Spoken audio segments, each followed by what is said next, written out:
Hello tarot lovers, എല്ലാവർക്കും rose tarot മലയാളത്തിലേക്ക് എല്ലാവർക്കും സ്വാഗതം. അപ്പോൾ ഇന്നത്തെ റീഡിംഗ് എന്ന് പറയുന്നത് നിങ്ങളുടെ വ്യക്തിയുടെ ഇപ്പോഴത്തെ സിറ്റുവേഷൻ എന്താണ്, ഓക്കെ, തേർഡ് പാർട്ടി ഉണ്ടോ ഇല്ലയോ എന്നൊക്കെയാണ് ഇന്ന് ഈ റീഡിങ്ങിൽ നിന്ന് പറയാൻ പോകുന്നത്. അപ്പോൾ നമുക്ക് റീഡിങ്ങിലേക്ക് കടക്കാം.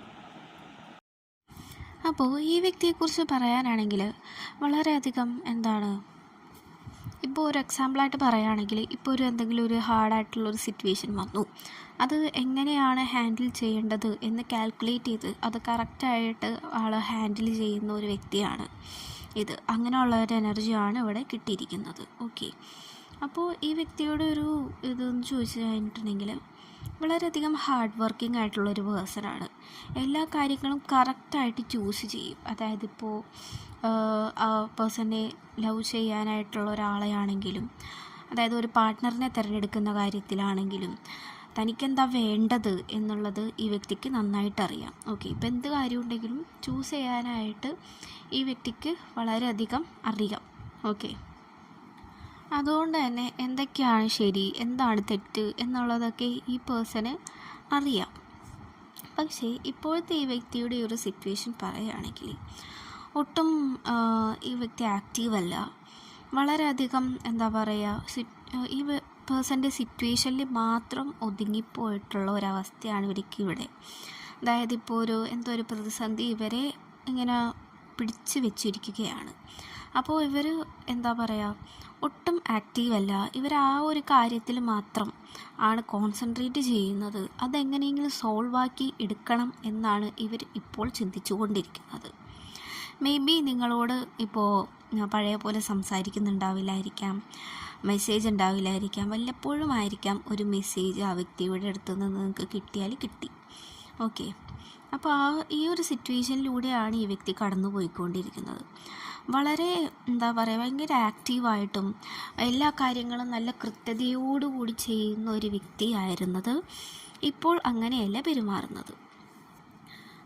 അപ്പോൾ ഈ കാര്യങ്ങളെല്ലാം ഈ വ്യക്തിക്ക് മനസ്സിലാകുന്നുണ്ട്. എന്തുകൊണ്ടാണ് എനിക്കിങ്ങനെ പറ്റുന്നത് എന്നിവർ ചിന്തിക്കുന്നുണ്ടെങ്കിൽ പോലും ഇവർക്ക് ആ ഒരു സിറ്റുവേഷനിൽ നിന്ന് പുറത്ത് വരാനായിട്ട് സാധിക്കുന്നില്ല. ഓക്കെ, അപ്പോൾ എന്തെങ്കിലും കാര്യങ്ങളുണ്ടാവാം. ഓക്കെ, അതായത് ഈ വ്യക്തിയെ കുറേ കാലമായിട്ട് അലട്ടുന്ന എന്തെങ്കിലും കാര്യമൊക്കെ ഉണ്ടാവാം. ഈ അലട്ടുന്നതെന്ന് പറഞ്ഞു കഴിഞ്ഞാൽ ജോലിയിൽ വല്ല പ്രമോഷൻ കാര്യങ്ങൾ, അങ്ങനെയുള്ള കാര്യങ്ങളിൽ ഇവർ കോൺസെൻട്രേറ്റ് ചെയ്യുന്നു. ഓക്കെ, അപ്പോൾ അതോടൊപ്പം തന്നെ ഇവരുടെ ഒരു മേ ബി ഇവരുടെ ഒരു ഫ്രണ്ടാവാം, അല്ലെങ്കിൽ കൊളീഗാവാം, അങ്ങനെ ആരെങ്കിലും. ഓക്കെ, ഇവരെ ഏറ്റവും അടുത്ത് ഇവർ വിശ്വസിക്കുന്ന ആരോ ഒരാൾ ഇവരെ മാനിപ്പുലേറ്റ് ചെയ്യാനായിട്ട് ശ്രമിക്കുന്നുണ്ട്. അതായത് ഈ ഒരു വ്യക്തി എന്ന് പറയുന്നത് ഒട്ടും ശരിയല്ല. അതായത് ആ ഒരു വ്യക്തിയുടെ ചിന്തയായാലും, അതായത് ഒരു തേർഡ് പാർട്ടി. ഓക്കെ, അപ്പോൾ ഈ ഒരു വ്യക്തിയുടെ ചിന്തകളും കാര്യങ്ങളും എന്നൊക്കെ പറയുന്നത് വളരെയധികം താഴ്ന്ന രീതിയിലുള്ളതാണ്. അതായത് പഴയ പോലെ ചിന്തിക്കുന്ന ആൾക്കാരാണ് ഈ ഒരു തേർഡ് പാർട്ടി എന്ന് പറയുന്നത്. അപ്പോൾ ഈ വ്യക്തിയുടെ ജീവിതത്തിലേക്ക് ഇവർ കടന്നു വരുമ്പോഴത്തേക്കും വലിയ പ്രശ്നമൊന്നും ഉണ്ടായില്ല. മേ ബി ഇവർ മറ്റേ ബെസ്റ്റ് ഫ്രണ്ട്സ് എന്നുള്ള രീതിയിലൊക്കെ ആയിരിക്കാം പോയിക്കൊണ്ടിരുന്നത്. പക്ഷേ പിന്നീട് ഈ വ്യക്തിയുടെ കീഴിൽ അകപ്പെട്ടു പോകുന്ന ഒരവസ്ഥയാണ് നിങ്ങളുടെ വ്യക്തിക്ക് ഇപ്പോൾ ഉള്ളത്. ഓക്കെ, അതായത് അവർ പറയുന്ന കാര്യങ്ങൾ മാത്രം ചെയ്യുക, എല്ലാം അവർ പറയുന്ന പോലെ ആയി മാറുന്ന ഒരു അവസ്ഥ. അപ്പോൾ അതുകൊണ്ട് തന്നെ നിങ്ങൾക്ക് പോലും നിങ്ങളുടെ പരിധിയിൽ വരുത്താൻ പറ്റാത്ത ഈ ഒരു വ്യക്തിയെ വേറൊരാളുടെ കീഴിൽ ഈ വ്യക്തി ഇങ്ങനെ ആയിപ്പോയപ്പോഴാണ് ഈ വ്യക്തിക്ക് ഈ ഒരു സിറ്റുവേഷൻ വന്നിരിക്കുന്നത്. അതായത് ഒട്ടും ആക്റ്റീവല്ല, എല്ലാ കാര്യങ്ങളിൽ നിന്നും ഇങ്ങനെ ഒഴിഞ്ഞു മാറി നിൽക്കുന്ന ഒരവസ്ഥ ഈ വ്യക്തിക്ക് ഇപ്പോൾ വന്നിട്ടുള്ളത്. അപ്പോൾ ഈ തേർഡ് പാർട്ടിയുടെ ഒരു ഇൻറ്റൻഷൻ എന്ന് പറഞ്ഞിട്ടുണ്ടെങ്കിൽ ഈ വ്യക്തിക്ക് നല്ലതൊന്നും വരരുത് എന്ന് മാത്രമാണ് ഇവർ ചിന്തിക്കുന്നത്. ഇപ്പോൾ നിങ്ങളായാലും നിങ്ങളോട് ഭയങ്കര ജലസ് കാര്യങ്ങളൊക്കെ ഈ വ്യക്തിക്ക് ഇവിടെ ഉണ്ട്. അതിവിടെ കാണിച്ച് പറയുന്നുണ്ട്. തന്നെ കണ്ണാടി നോക്കിയിട്ട് ഞാനാണ് ഏറ്റവും നല്ലത് എന്നുള്ളതാണ് ഈ തേർഡ് പാർട്ടികൾ ചിന്തിക്കുന്നത്. ഓക്കെ, ഞാൻ നല്ലതായാൽ മതി, വേറെ ആരും നല്ലതാവണ്ട എന്നുള്ളതാണ് ഈ തേർഡ് പാർട്ടിയുടെ ഒരു ഇൻറ്റൻഷൻ എന്ന് പറയുന്നത്. അതിപ്പോൾ ഏത് വ്യക്തിയെ ഈ ഒരാൾ കണ്ടുമുട്ടിക്കഴിഞ്ഞിട്ടുണ്ടെങ്കിലും അവർ ഇത് തന്നെ ചെയ്യുകയുള്ളൂ. ഓക്കെ, അപ്പോൾ ഇവരുടെ ഇതിൽ കീഴിലോട്ടാക്കാനായിട്ട് ഇവർക്കൊരു കഴിവുണ്ട്.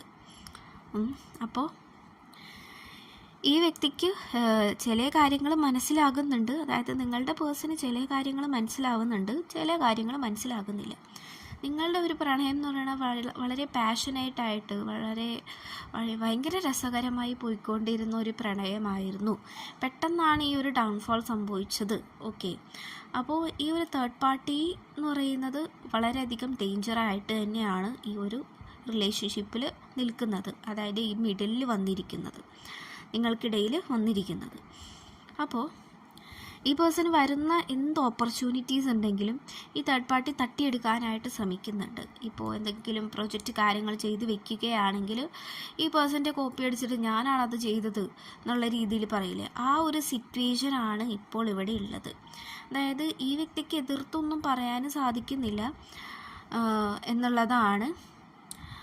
അപ്പോൾ അതോടൊപ്പം തന്നെ ഈ വ്യക്തി വളരെയധികം ഡൗൺ ആവുകയാണ് ഇവിടെ ചെയ്യുന്നത്. വളരെ കരിയറിലും കാര്യങ്ങളും എല്ലാത്തിലും വളരെ ഫസ്റ്റായി നിന്നിരുന്ന ഒരാൾ പെട്ടെന്ന് ഒരു ശൂന്യത പോലെ അനുഭവിക്കുന്നു. അതായത് ഒട്ടും ആക്റ്റീവല്ല, എല്ലാ കാര്യങ്ങളിൽ നിന്നും പിന്മാറി നിൽക്കുന്നു എന്നതാണ് ഇവരുടെ ഇപ്പോഴത്തെ അവസ്ഥ.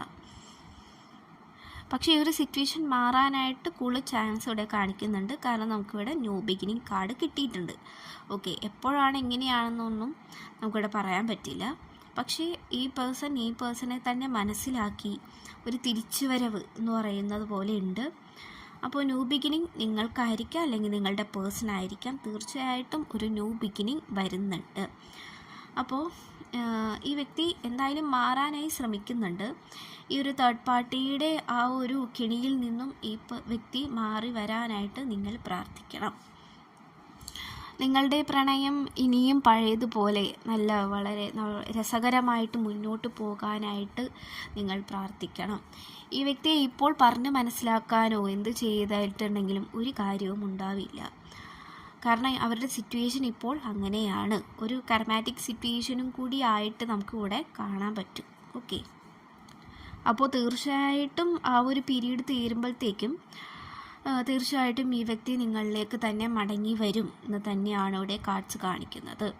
ഒരു ന്യൂ ബിഗിനിങ്, മേ ബി ഈ പേഴ്സൺ കുറേ കാലമായി വർക്ക് ചെയ്തുകൊണ്ടിരുന്ന എന്തെങ്കിലും കാര്യത്തിനൊക്കെ ഇവർക്ക് പ്രൊമോഷൻ കിട്ടുക, അങ്ങനെ നല്ലൊരു കാര്യം നടക്കാൻ പോകുന്നു. മേ ബി അത് നിങ്ങളുടെ ലവ് ലൈഫിലായിരിക്കാം നടക്കാൻ പോകുന്നത്.